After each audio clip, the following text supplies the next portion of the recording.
O, may nag-aalok sa amin ng merienda. Siyempre, pag inaano ka ng grasya, umutang mo. Di ba? O, kahira ka yung grasya, kakainin natin yung grasya. Suman. Ito suman only. Sarap.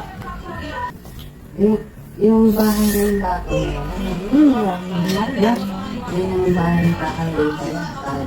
Dahil nagkakita, nang sinulong. Yung doon, yung mga ilan. Nakalit kumain. Ay, ano na yan? Hindi ko yun. Oo, puro tayo ng turo, mamaya tayo manunok. Lahit ako ba? Dahil kasi Tignan niyo guys yung terrace ng ninang ko. Ganda.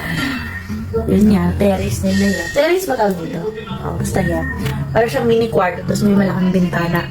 Tapos kapag gising ka ng mga alas 12 ng gabi, pa yung mga alas 3, makikita mo yung aswang doon sa bubungan namin. Ayun yung bubungan namin, oh. Ayun ang bubungan namin. Dati, nung maliit pa ako, lagi doon may mga yabag ng paa na akala mo talaga namang may mga osmo na tumutuntong sa ibabaw ng bubungan. Pero mga ano lang yun, mga pusa, aso. Uso kasi yun dito dati, pero hindi yung aswang. Ayun lang, bye.